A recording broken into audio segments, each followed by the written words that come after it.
Good afternoon, Cross Timbers. Today is Tuesday, July 9th, 2019, and I'm Sarah Hayner.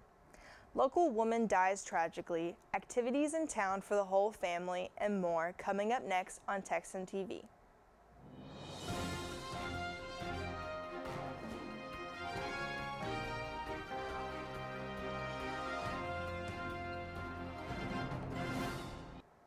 In campus news, Friends of the Dick Smith Library is hosting a book sale tomorrow from 9 a.m. to 5 p.m. Established in 1990, the Friends of the Dick Smith Library at Tarleton State University is a volunteer organization dedicated to the support of the library. Membership dues and the generosity of donors enable Friends to provide this support.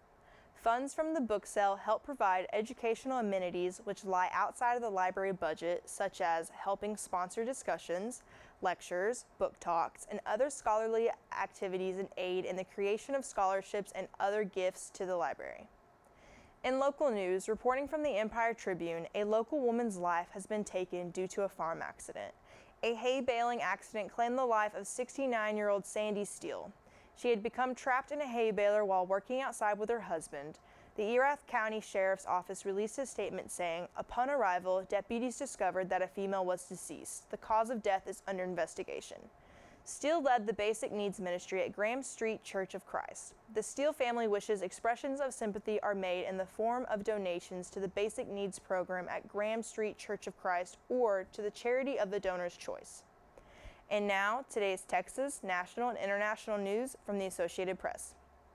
In state news, Ross Perot, the colorful self-made Texas billionaire who rose from a childhood of Depression-era poverty and twice ran for president as a third-party candidate, has died. He was 89. Perot, whose 19% of the vote in 1992 stands among the best showings by an independent candidate in the past century, died early Tuesday at his home in Dallas surrounded by his devoted loved ones and family, spokesman James Fuller said. Perot first became known to Americans outside of business circles by claiming that the U.S. government left behind hundreds of American soldiers who were missing or imprisoned at the end of the Vietnam War. Perot fanned the issue at home and discussed it privately with Vietnamese officials in the 1980s, angering the Reagan administration, which was formally negotiating with Vietnam's government. Perot's wealth, fame, and confident prescription for the nation's economic ills propelled his 1992 campaign against President George H.W. Bush and Democratic challenger Bill Clinton. In national news, financier Jeffrey Epstein is entangled in two legal fights that span the East Coast, challenging his underage sexual abuse victims in a Florida court hours after he was indicted on sex trafficking charges in a closely related case in New York. The timing of the New York indictment against Epstein was unexpected, coming as a Florida judge mulled what to do about the government's violation of the Crime Victims' Rights Act in his original plea deal. Michelle Licata, who was 16 when she said she had sexual encounters with Epstein, said news of his arrest lifted a huge burden. She said on ABC's Good Morning America, "The first moment of finding out that Jeffrey Epstein was put in jail was so relieving to me, I felt safer. I've waited for this one day just to happen, and it's finally come."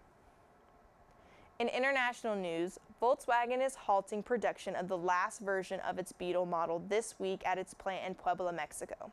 It's the end of the road for a vehicle that has symbolized many things over history spanning the 8 decades since 1938.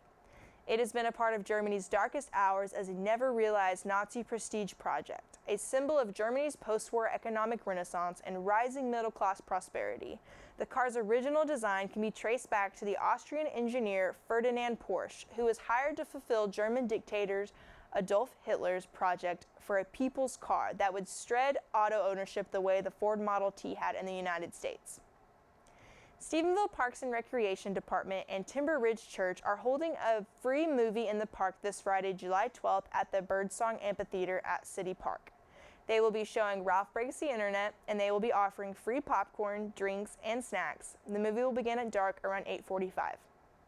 In sports, reported by the Tarleton Athletics Twitter page, Junie Caw and Brianna Smith have been named WGCA All-American Scholars. It's the second straight season Caw has been named an All-American Scholar by the WGCA, and the first for Smith.